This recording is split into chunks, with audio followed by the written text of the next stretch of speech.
आज मैं समय नहीं हूं, क्योंकि मैं तो किसी के लिए ठहरता ही नहीं। पर आज मैं किसी शिष्य की भांति हाथ जोड़े रणभूमि कुरुक्षेत्र के बीच में खड़ा हुआ नारायण की बातें सुन रहा हूं। नारायण मेरे और कुंती पुत्र अर्जुन के बीच में है। वैसे तो उनका संबोध्य कुंती पुत्र अर्जुन ही है, किंतु वास्तव में वो बात मुझसे कर रहे हैं, क्योंकि मैं बीता हुआ कल भी हूं, आज भी हूं और आने वाला कल भी हूं। अर्जुन के प्रश्न केवल अर्जुन के नहीं थे, वो प्रश्न तो पिछले युगों के लिए भी प्रासंगिक थे, इस युग के लिए भी प्रासंगिक हैं और आने वाले युगों के लिए भी प्रासंगिक रहेंगे। जब तक मैं हूं तब तक मानव जाति को इन प्रश्नों का सामना करना पड़ता रहेगा। इसलिए कोई ये न समझे कि ये प्रश्न केवल द्रोण शिष्य अर्जुन ही कर रहा है, उसके कंठ से मैं भी बोल रहा हूं, क्योंकि हर दिन हर युग के भीतर उसका एक अपना कुरुक्षेत्र होता है और होता रहेगा।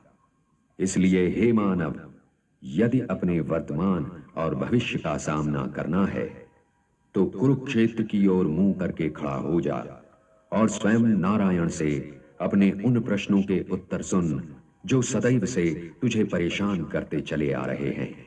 इसलिए हे महाबाहो, विजय और पराजय, जीवन और मृत्यु, सुख और दुख के प्रश्नों में ना उलझो और युद्ध करो। यदि इस युद्ध में तुम्हारी विजय हुई तो पृथ्वी का राज्य और यश भोगोगे, और यदि वीर गति को प्राप्त हुए तब भी यश के साथ साथ स्वर्ग पाओगे। इसलिए हे कौन्तेय, उठो, सुख दुख, लाभ हानि, जय पराजय सबको समान समझो और युद्ध करो, कि यही तुम्हारा क्षत्रिय कर्तव्य भी है और मानव धर्म भी। हतो वा प्राप्स्यसि स्वर्गम जित्वा वा भोक्ष्यसे महीम तस्मात् उत्तिष्ठ कौन्तेय युद्धाय कृत निश्चयः।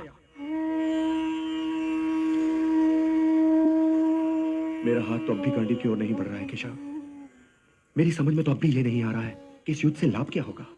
लाभ हानि ये दोनों ही सापेक्ष शब्द हैं धनंजय। मैं जानता हूं कि तुम्हें पृथ्वी के भोग या स्वर्ग के सुख की कामना नहीं है। इसलिए हे कौन्तेय, सुख दुखे समे कृत्वा लाभा लाभौ जया जयौ ततो युद्धाय युज्यस्व नैवं पापम अवाप्स्यसि। सुख दुख, लाभ हानि, जय पराजय से ऊपर उठो पार्थ। मुझसे तो अब भी नहीं उठा जा रहा है केशव।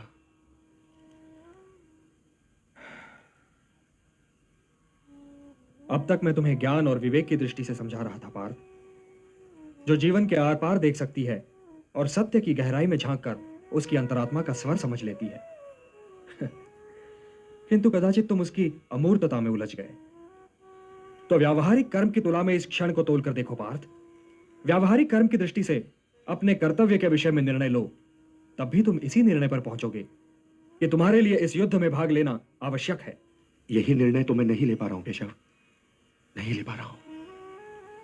तुम ये निर्णय केवल इसलिए नहीं ले पा रहे हो पार्थ कि तुम इस क्षण को केवल व्यक्तिगत लाभ और व्यक्तिगत हानि की तुला में तोल रहे हो। यही तो मोह का बंधन है पार्थ, यही तो तुम्हारे शोक की जड़ है। और इसीलिए तुम्हारा ये कायर, पलाय और कलंक में डुबोने वाला शोक न तुम्हारे हित में है और न ही समाज के हित में। यह शोक न वर्तमान के लिए शुभ है और न ही भविष्य के लिए। लाभ और हानि की इस कामना में न भटको पार्थ, न भटको। केवल कर्म करो, कर्म।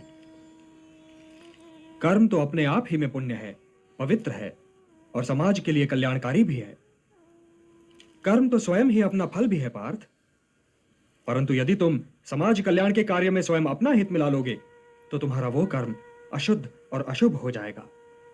इसलिए हे पार्थ, निष्काम कर्म के मार्ग पर चलो, क्योंकि कर्म फल तो तुम्हारे वश में है ही नहीं। इसलिए केवल कर्म करो और कर्म फल की इच्छा न करो। कर्मण्येवाधिकारस्ते मा फलेषु कदाचन मा कर्म फल हेतुर्भूः मा ते संगोस्त्वा कर्मणि। किंतु निष्काम कर्म कैसे संभव है वासुदेव? फल का ज्ञान ही तो कर्म करवाता है, और यदि दृष्टि फल से ही हट जाए तो कोई कर्म करेगा ही क्यों? कोई कर्म इसलिए करेगा पार्थ कि कर्म के बिना तो जीवन संभव ही नहीं।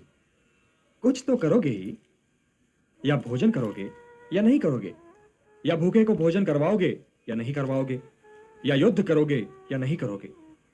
तुम्हारे पास तो केवल यही विकल्प है कि तुम क्या करो या क्या ना करो। परंतु परिणाम तुम्हारे वश में नहीं है पार्थ। कर्म फल तुम्हारे वश में नहीं है।